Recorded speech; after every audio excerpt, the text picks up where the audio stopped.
अस्सलाम वालेकुम कैंसेरियंस, मैं हारिस अज़मी प्रोफेशनल एस्ट्रोलॉजर आपकी खिदमत में हाज़िर हूँ इस हफ्ते की एस्ट्रोलॉजिकल रिसर्चेस लेकर। मेरे पास कई तरह की खुशखबरियाँ हैं जो कैंसेरियन नेचर पर, कैंसेरियन जज्बाती कैफियत पर, कैंसेरियन टारगेट को कंसीव करने के लिए, कैंसेरियन एजुकेशन के लिए, कैंसेरियन हाउस वाइफ्स के लिए बहुत सारी प्रोडक्टिविटीज़ हैं इस हफ्ते। लेकिन ये जहन में रखिए कैंसेरियन के एस्ट्रोलॉजी टाइम बिहेवियर को डिफाइन करने वाली एक साइंस है, एक लॉजिक है। अब टाइम बिहेवियर आपकी ज़ात पर असर करते हैं, आपकी सलाहियतें उस टाइम बिहेवियर को लेकर परफॉर्म करती हैं एंड परफॉर्मेंसेस से रिवॉर्ड्स पैदा होते हैं। तो अगर टाइम बिहेवियर बाहर वाला है, फेवर्स वाला है, तो जिस तरह की फेवर्स मिल रही हैं उस तरह के काम करना ज़्यादा सूदमंद साबित होंगे। मिसाल के तौर पर इस वक्त कैंसेरियन के लिए सूरज उनके थर्ड एंगल पर है।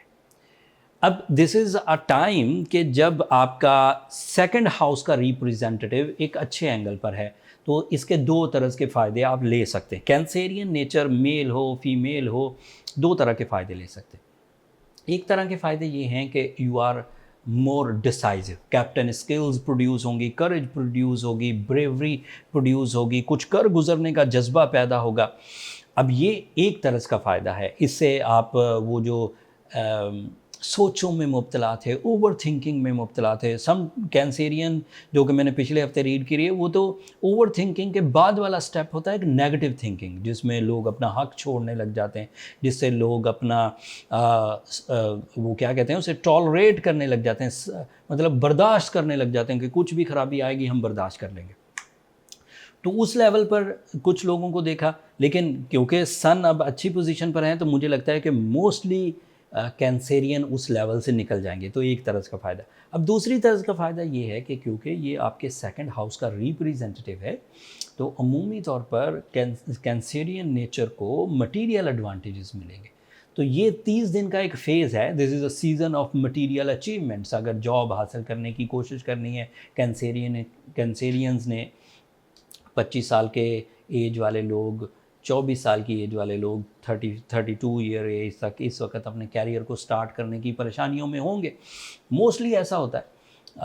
आजकल तो वैसे जो बच्चे बच्चियां हैं वो 20 साल में भी अपने कैरियर ओरिएंटेड होते हैं, जांच करने लग जाते हैं। वैसे जो जो 90s की पैदाइश वाले बच्चे हैं वो मोस्टली 25 साल में 30 साल में जाकर अपने कैरियर को, उससे पहले एजुकेशन में हुआ करते थे।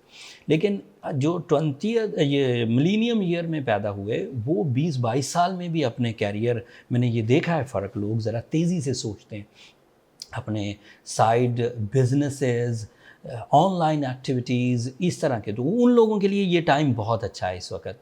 अगर वो किसी तरह की कोई साइड एक्टिविटीज़ करना चाहते हैं, सोर्स ऑफ इनकम डेवलपमेंट चाहते हैं, इवन पार्ट टाइम जॉब्स करना चाहते हैं, जॉब इंक्रीमेंट चाहते हैं, तो this is the right time. जब वो इस तरह की कोशिशें करेंगे तो फ़ायदा होगा। तो एक सूरज की वजह से आपको इतने एडवांटेजेस। अब दूसरा, मरकरी आपके चौथे घर में है। इस एंगल पर मरकरी जब भी आएगा आपकी जो लर्निंग कैपेसिटी है वो इन्हेंस कर जाएगी, जो आपका विजन है वो इन्हेंस कर जाएगा। So Cancerian business man, specially Cancerian business mans जो कि बिल्डिंग्स में है, बिल्डिंग क्या कह सकते हैं, बिल्डर्स हैं, मतलब real estate activities, construction, lands, उनको एडवांटेजेस हैं। ऐसे कैंसेरियंस जो क्रिएटिव कैंसेरियंस हैं उनके लिए ये टाइम बहुत अच्छा है। ऐसे कैंसेरियंस जो टीचिंग लेवल पर हैं उनके लिए ये टाइम बहुत अच्छा है। ऐसी हाउस वाइफ्स जो अपने घर की किसी परेशानी में मुब्तला थीं, जैसे घर बड़ा चाहती थीं, घर में इत्तफाक चाहती थीं, घर में सुख चाहती थीं, सो कैंसेरियन फीमेल्स को, कैंसेरियन हाउस वाइफ्स को मरकरी की ये पोजीशन बड़े घर की तरफ, घर की खूबसूरती की तरफ, घर की आसाइश की तरफ, सहूलतें, लग्जरी लाइफ स्टाइल, खैर और बरकत उसकी तरफ ले जाएगा। सो मरकरी इस तरह के एडवांटेजेस देगा। और इसके कैंसेरियन को एक और तरह के भी एडवांटेजेस हैं। जो लोग आपके बारे में कुछ बुरा सोचते थे, साजिशें करते थे, लैग पुलिंग करते थे, या फिर आपके बारे में राय ही गलत कायम कर चुके थे, मिले कभी नहीं थे, ऐसे ही बैठे बिठाए आपको देखकर आपके लिए राय कायम कर ली थी, तो एक तरह का फ़ायदा ये मिलेगा कि वो राय अच्छी कायम करेंगे, अपोजिशन कम कर देंगे, आपसे मिलकर खुशी महसूस करेंगे, आपसे बात करके खुशी महसूस करेंगे, आप उनके लिए बेनिफिशरी होंगे, वो आपके लिए। सो लेवल ऑफ नफ़रत लेवल ऑफ दुश्मनियाँ, लेवल ऑफ ऑपोजिशन कम होगी, डैमेज लेवल सिक्योर कम होगा। वीनस आपके सेकंड एंगल पर, दिस इज़ अनदर पॉजिटिव चीज़। ये वीनस जब भी सेकंड एंगल पर हो तो इसके बेनिफिट शराकतदारी के तौर पर सामने आते हैं। ऑल टाइप ऑफ शराकतदारी, लाइफ पार्टनरशिप एक शराकतदारी है, बिजनेस पार्टनरशिप एक तरह की शराकतदारी है, फैमिली मेम्बर्स की एक दूसरे के सपोर्ट करना एक तीसरी तरह की शराकतदारी है। फैमिली सपोर्ट क्या होती है कि आपके वसाइल कम है बट आपके पास एनर्जी एंड एक्सपीरियंस ज़्यादा है, किसी फैमिली मेम्बर के पास वसाइल ज़्यादा है, तो आपस में मिलकर कोई कंबाइन वेंचर करेंगे। ये भी एक तरह की शराकतदारी है जो वीनस के दौर में काफ़ी सक्सेसफुल रहती है। एंड वीनस इस वक्त आपको मटीरियल एडवांटेजेस की सक्सेसेस दे रहा है। अगर उस तरह की कामयाबियाँ हासिल करना चाहते हैं तो ज़रूर करिए।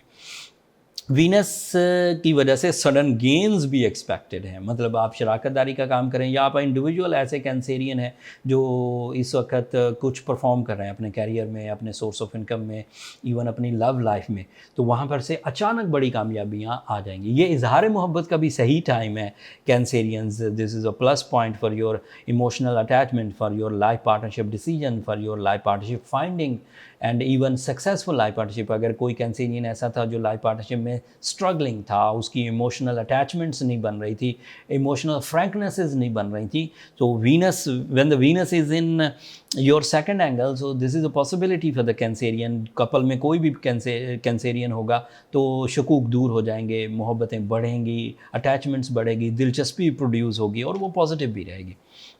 फिर आपके लिए मार्स 12th एंगल पर है, ये नेगेटिव न्यूज़ है। अगर मार्स 10th एंगल पर हो तो जो कंपटीशन स्किल्स होती है, जैसे फ़ाइट करके अपनी कामयाबी लेना, चाहे वो खेल हो, खेल में भी फ़ाइट करना पड़ती है, चाहे वो रियल लाइफ फ़ाइट्स हों, जो कंपटीटर्स को फ़ाइट देना हो और फिर अपने प्रॉफिट, तो इस वक्त आप ज़रा उलझे हुए रहेंगे और कानूनी पेचीदगियों में उलझने का सीज़न है ये। तो ऐसे चीज़ों से बचें जिसमें बहस और तकरार हो, ऐसी चीज़ों से बचें जिसमें ज़्यादा लड़ाई झगड़ा हो, ऐसी चीज़ों से बचें जिसमें ज़्यादा एनर्जीज़ वेस्ट होती हों, डर पैदा होता हो, खौफ बढ़ जाता हो, तो उन चीज़ों से फ़िलहाल आपको बचने की ज़रूरत है। ये 6 हफ्ते का टाइम है, उसमें से तकरीबन 2 हफ्ते गुजर चुके हैं।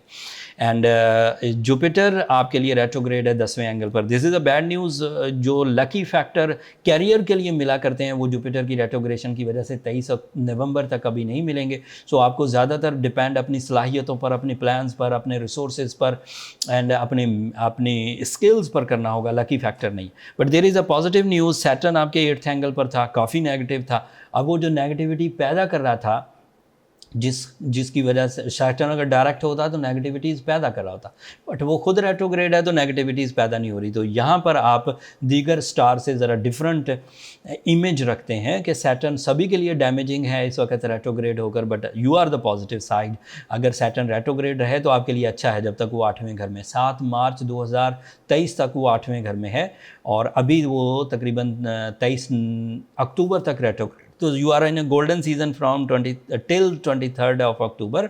उसके बाद फिर कुछ महीने कमज़ोर आएंगे, फिर मार्च 2023 में जाकर आप अच्छे हो जाएंगे। That's all from my and Cancerians. जो लोग तो अपनी नेचुरल एबिलिटीज़ को यूज़ करके इस रेट्रोग्रेशन सीज़न को इंजॉय कर रहे हैं, रेट्रोग्रेशन ट्रबल्स को रिपेयर कर रहे हैं और फिर भी अच्छे जा रहे हैं, उनको तो किसी रेमेडी की ज़रूरत भी नहीं।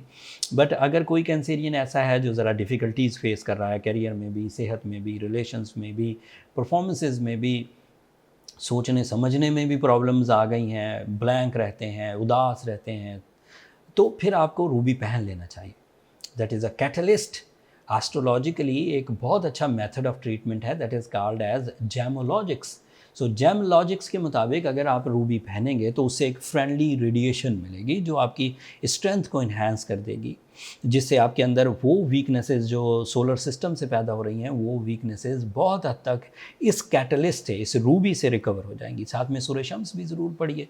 सूर्य शम्स 5 टाइम्स इन अ डे पढ़ना एक स्पिरिचुअल ब्लेसिंग टाइप की, खैर और बरकत टाइप की चीज़ पैदा करेगा, जिसकी वजह से आपके वो इश्यूज़ जो टाइम से, जो बैड पैचेस से, जो लैक ऑफ कॉन्फिडेंस से पैदा हो रहे हैं, वो रिपेयर हो जाएंगे।